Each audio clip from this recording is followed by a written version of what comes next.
Hello everyone, welcome to Gyan Dorpon. আমি আজি এই ভিডিঅ'টোত আলোচনা কৰিম সাইন্টিফিক লাৰ্নিং মেথড। কিদৰে বিজ্ঞানসন্মতভাৱে অধ্যয়ন কৰিলে আমি পৰীক্ষাত ভাল ফলাফল দেখুৱাব পাৰো আৰু জীৱনৰ পথত সঠিকভাৱে আগবাঢ়ি যাব পাৰো তাৰ ওপৰতে আলোচনা কৰিম। আমি প্ৰথমতে আহিলো সাইন্টিফিক লাৰ্নিং মেথড। আসলতে কি হয়? প্ৰথম কথা তুমি যিখিনি বস্তু পঢ়িছা সেইখিনি ভিজুৱেলাইজ কৰি পঢ়িব লাগিব। মানে যিখিনি তুমি পঢ়িলা, পঢ়াখিনি কি কৰিবা? ধৰা আজি তুমি ৰাতিপুৱা এটা টপিক পঢ়িলা, লাগিলে সেয়া অসমীয়াই হওক, বিজ্ঞানেই হওক বা গণিতেই হওক, সেই টপিকটো পঢ়ি উঠাৰ পাছত তুমি সেই কথাখিনি মনতে জুকিয়াই চাবা। যে ধৰা এটা ফৰ্মুলা কথাই তুমি নতুনকৈ শিকিছা, সেই ফৰ্মুলাটো কি আছিলে? বা অসমীয়া এটা কবিতাৰ বোলে কবিজনৰ নামনো কি আছিলে? সেই কবিজনে কেতিয়া সাহিত্য একাডেমী বঁটা পাইছিলে? বা এই কবিজনে কি কি কবিতাৰ কিতাপ পুথি কিবা লিখিছিলে নেকি? উপন্যাস কিবা লিখিছিলে নেকি?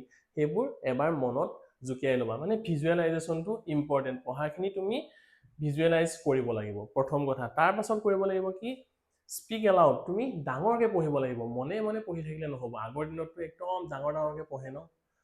তোমালোকৰ আজিকালি কি হৈছে? অকল চকুৰে মনে মনে চাই যোৱা হৈছে। তেনেকৈ আচলতে নহয়। যি পঢ়া সেয়া ছ'চিয়েলেই হওক, আছামিজেই হওক, যি ছাবজেক্টেই নহওক, জিঅ'গ্ৰাফিয়েই হওক, ডাঙৰকৈ পঢ়িব লাগে আৰু নিজেই নিজক এক্সপ্লেইন কৰিব লাগে কথাবিলাক। পঢ়াখিনি তুমি বুজি পাইছা নে? ডাঙৰকৈ পঢ়িলে কিন্তু লাভ আছে। তাৰ পাছত আহি গ'ল ৩ নম্বৰ হেণ্ড গেচাৰ্ছ। মানে তুমি হাতৰ অংগী ভংগী, সেইখিনি থাকিলে কি হয়? কনফিডেন্স বাঢ়ে। তুমি ৰুমত পঢ়িলা, পঢ়াখিনি নিজৰ মাজত জুকিয়ালা যে এনেকৈ এইখিনি এনেকুৱা ধৰণৰ আছিলে কথা। তেতিয়া কি হয়? কথাবোৰ ভালদৰে মনত থাকে। এই কথাকেইটা কিন্তু ইম্পৰ্টেণ্ট। তাৰপাছত আহি গ'ল ডেইলি টাৰ্গেট।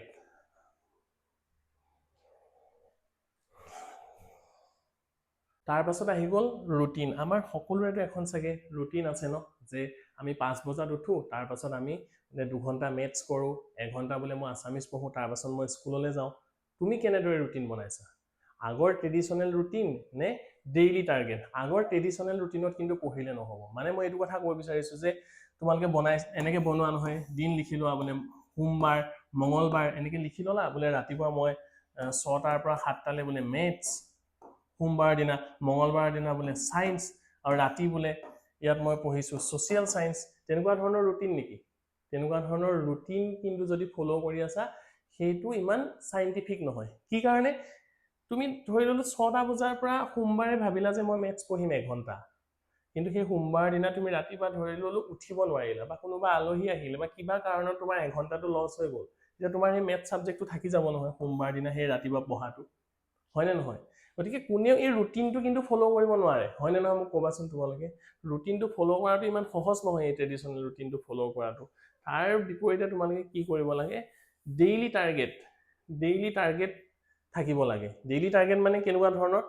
যে মই আজি মেথছৰ বোলে 20টা কুৱেশ্যন মই কৰিমেই, লাগিলে যি হওক নহওক, আজিৰ দিনটো যি হওক নহওক, মই মেথছৰ 20টা প্ৰশ্ন মই কৰিম এই টপিকটোৰ বা এই 2টা চেপ্টাৰৰ। বা ছায়েন্সৰ মই এটা টপিক পঢ়িম আৰু এটা নোটছ বনাম, বা ইংলিছৰ মই গ্ৰামাৰ প্ৰেক্টিছ কৰিম। সেই বস্তুটো ডেইলি এটা টাৰ্গেট থাকিব লাগে। বোলে আছামিজ মই আজি ৰিডিং ৰাইটিং এইটো কৰিম, বা ছ'চিয়েল ছায়েন্সৰ এটা টপিক বা ৰিভিজন 30 মিনিট, এনে ধৰণৰ ডেইলি টাৰ্গেট থাকিব লাগে, ডেইলি গ'ল থাকিব লাগে। তো আমাৰ 9 to 3 স্কুল টাইমিং থাকেই, হয়নে?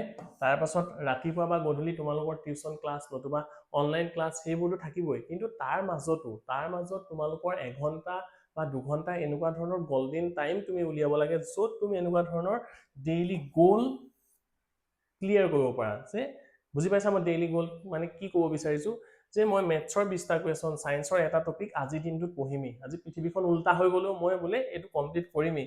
তেতিয়া তোমালোকে কেতিয়াও পিছ পৰি নোৰোৱা, তেতিয়া তুমি আগবাঢ়ি যাব পাৰিবা। সেইটো সদায় মনত ৰাখিব লাগে। কাৰণ নহ'লে আৰু দেওবাৰ দিনটোত ৰিভিজনটো কৰিব লাগে। যিখিনি পঢ়িলা অলপ ভালকৈ ইউটিলাইজ কৰিব লাগে সময়খিনি। এতিয়া নেক্সট আহি গ'ল তুমি মেথছ কেনেকৈ পঢ়িবা। গোটেইকেইটা ছাবজেক্টৰ বিষয়ে আমি অলপ আজি কৈ আছোঁ। মেথছ প্ৰথমতে কি কৰিব লাগিব?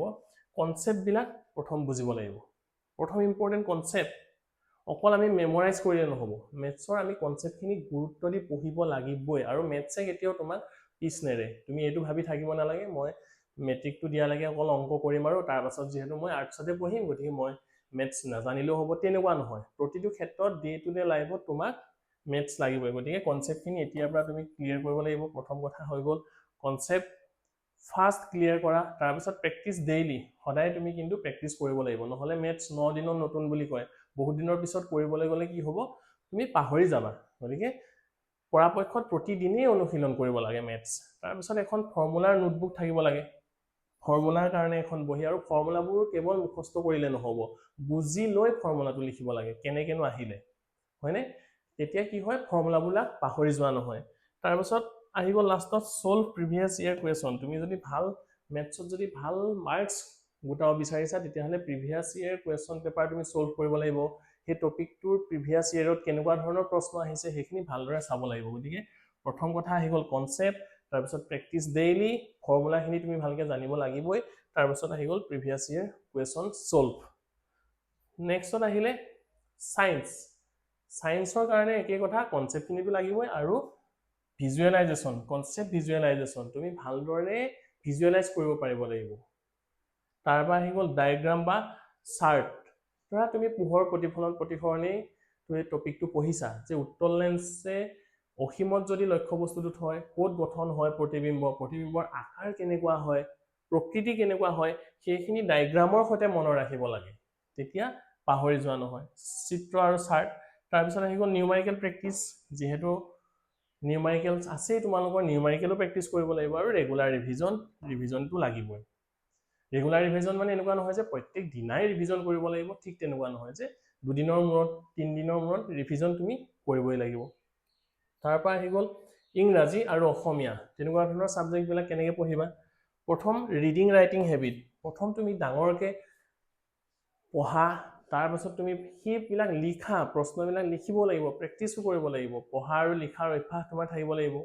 তাৰপিছত আহি গ'ল ভকেবুলাৰী, যিবিলাক শব্দ ভাণ্ডাৰ, মানে তুমি এতিয়া অসমীয়া ৰচনা এখন লিখিবলৈ হ'লে তুমি কি শব্দ ব্যৱহাৰ কৰিবা, তোমাৰ সেইখিনিতো ষ্ট্ৰং হ'ব লাগিব, হয়নে? তেতিয়াহে তুমি এখন সুন্দৰ ৰচনা লিখিব পাৰিবা, বা যিকোনো প্ৰশ্নৰ উত্তৰ সাৱলীলভাৱে ধুনীয়াকৈ লিখিব পৰাৰ কাৰণে বা লিখিবৰ কাৰণে তোমাক শব্দ ভাণ্ডাৰটো তোমাৰ চহকী হ'ব লাগিব, গতিকে সেইখিনি লাগিব। তাৰপিছত আহি গ'ল গ্ৰামাৰ আৰু ফৰ্মেট ৰুলছ, মানে গ্ৰামাৰখিনিতো তোমালোকক লাগিব ন, মেথছতে হওক, অসমীয়া হওক বা ইংৰাজী, তাততো তোমালোকক গ্ৰামাৰখিনিতো লাগিবই, গতিকে এইখিনি বস্তু লাগিব। ৰিডিং ৰাইটিং হেবিটটো বেছি ইম্পৰ্টেণ্ট ইয়াত। তাৰপাছত আহি গ'ল ছাত্ৰ ছাত্ৰীয়ে কৰা সাধাৰণ ভুলবিলাক। কি কয় এতিয়া, মোবাইল নহ'লেতো নহয় ন, মোবাইলতে চব, এতিয়াতো মোবাইলতো ভিডিঅ'টো চাই আছা, কিন্তু সেইবুলি আৰু ইউটিলাইজেশ্যনটো ভাল হ'ব লাগে, অত্যাধিক মোবাইলৰ ব্যৱহাৰটো বেয়া। তাৰপিছত যে কাইলৈ পঢ়িম, আজি থাকক কাইলৈ পঢ়িম, তেনেকৈ নহয়, তেনেকৈ হ'লে নহ'ব। কি কাৰণে পঢ়ি আছা, হোৱাই, তুমি কি কাৰণে পঢ়ি আছা, কিয় পঢ়িব লাগিব, সেই কিয়টো কিন্তু ইম্পৰ্টেণ্ট। সেই কিয়টো যদি নাই, তেতিয়াহ'লে তোমাৰ একো নাই।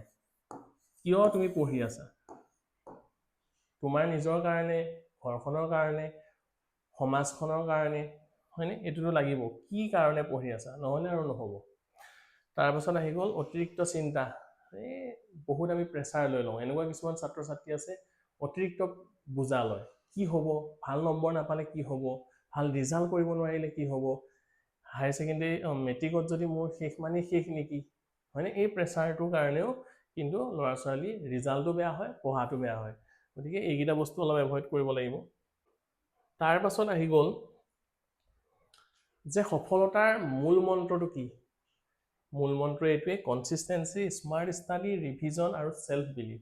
মানে তুমি সদায় পঢ়িব লাগিব, সদায় কৰিব লাগিব অধ্যয়ন, তাৰপিছত স্মাৰ্টলি পঢ়িব লাগিব, আৰু ৰিভিজন, পুনৰাবৃত্তি কৰিব লাগিব, আৰু আত্মবিশ্বাস থাকিব লাগিব, তেতিয়া তোমাৰ সফলতা নিশ্চিত।